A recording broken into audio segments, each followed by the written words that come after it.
What's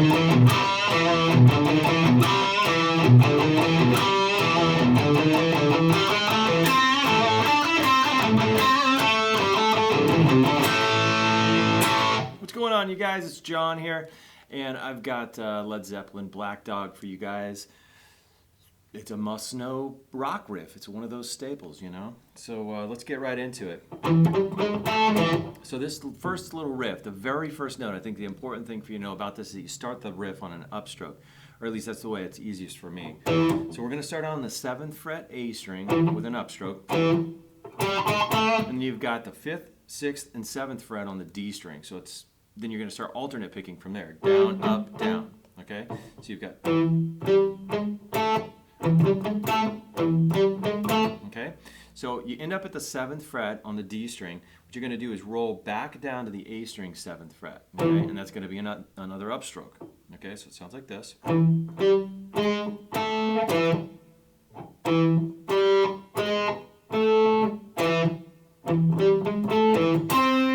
then you reach up to the 5th fret on the G string and give it a little half step bend. Okay? And then resolve that right back down to the D string 7th fret. Okay? So let me piece all that together for you. Again.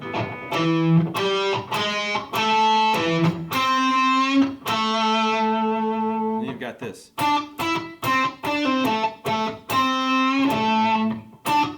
So what that is the 7th fret on the G string, the 9th fret on the G string,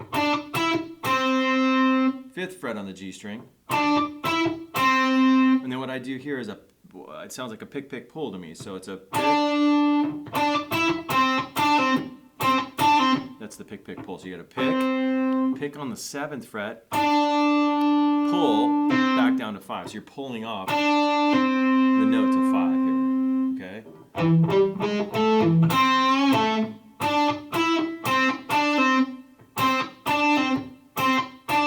So it's a pick, pull, and then come back down here to the 7th fret on the D string. You're going to grab that one twice. So it's kind of the same little lick that we learned before. 7, 7 on the D string. Little half step bend at 5 on the G. Okay, and then you have this, which is on the D string, 5th fret, 2 7s on the D string, so that's 5, 7 on the A string, 3, 5 on the A string, and then you've got an A power chord at the end. Okay. So let me play all that really super slow so you can kind of see what's happening here.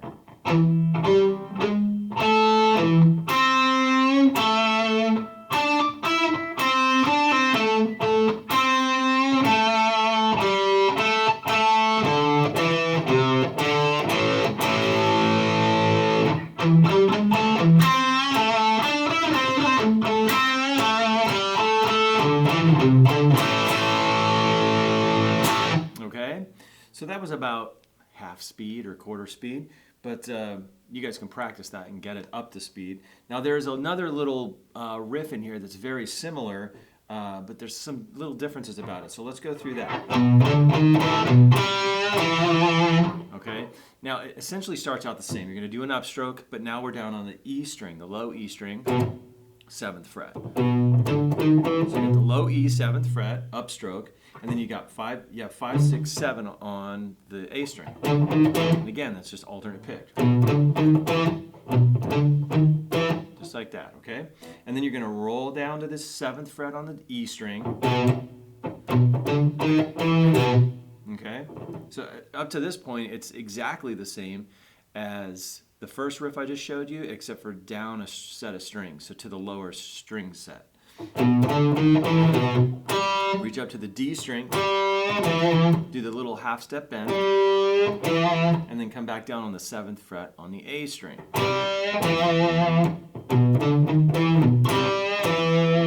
Okay?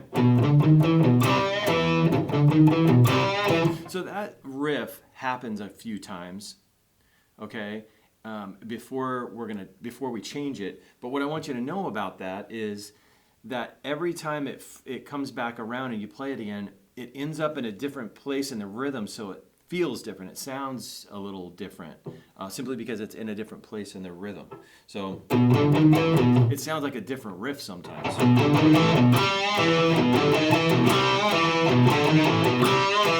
Okay, so you're literally going to play that riff 3 times, okay, before we change it. And what we're going to change it to is this. Okay, now that's a little transition piece that gets you back into the first riff I showed you.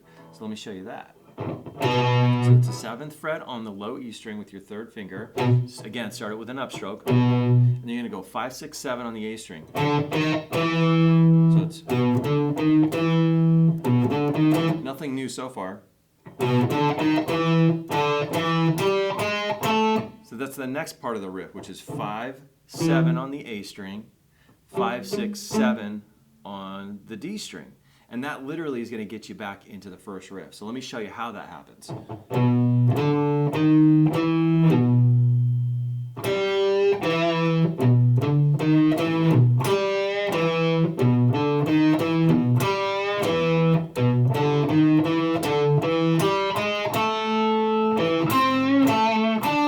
Okay? So from only the transition piece, the one that I just showed you, I'll show you how that gets into the first part.